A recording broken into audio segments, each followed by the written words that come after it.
Many of you work and operate in markets where advertising and circulation are steady or growing, and the digital issues are very different.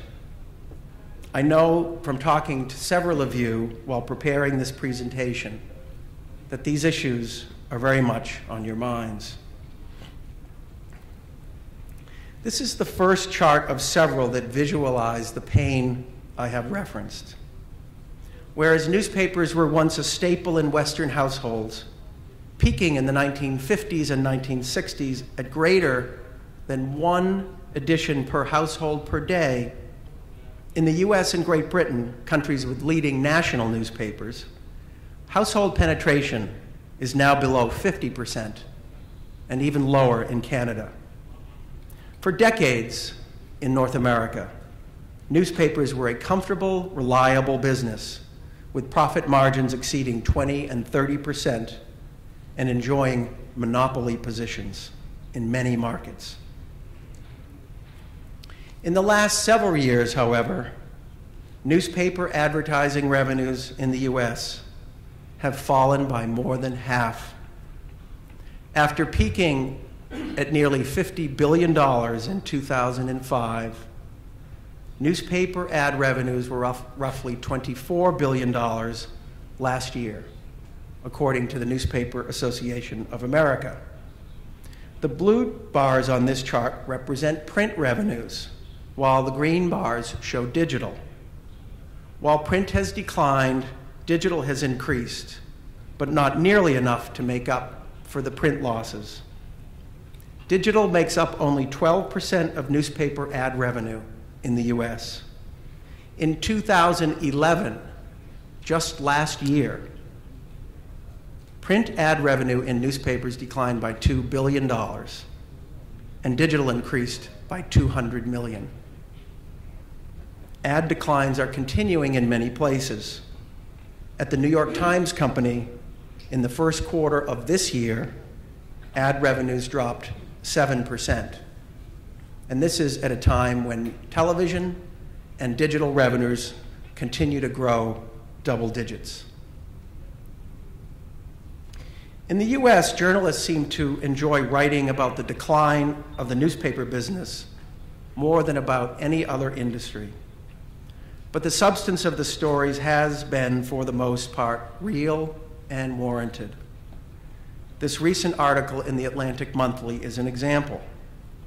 What this story reported was a US government study just last month showing that newspapers were the fastest shrinking industry in America over the last 5 years. And most troubling, the collapse in ad revenue resulted in the elimination of revenue and profit that funds the creation of news. And US newspapers were, relative to others, highly dependent on advertising revenue versus circulation revenue. Classified, the most profitable revenue source, was the first to migrate to the internet. Over 70% of classified ad revenue has been wiped out for US newspapers since 2005. One of the ways that newspaper companies responded to these dramatic declines was with huge reductions in cost and staff. According to a recent study by the American Society of News Editors, the number of journalists working at US newspapers has fallen nearly 30% from its high. While some of this was obviously necessary, many believe that many newspaper companies accelerated their own declines by creating a vicious downward cycle of lower quality, leading to more lower sales, leading to more cost cuts, and thus even lower quality. Some companies, however, several of which are shown later in this presentation, are now taking a different path with investments in quality and new formats to stem these declines and create a new way forward.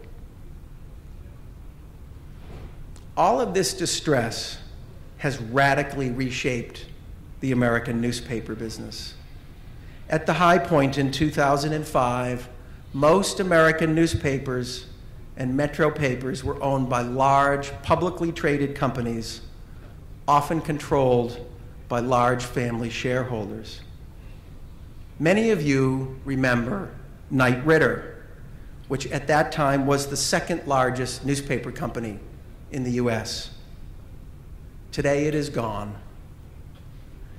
McClatchy, which borrowed heavily to acquire many of Knight Ridder's leading papers, has seen its public equity value decline from a high of $3.5 billion in 2006 to roughly $200 million today.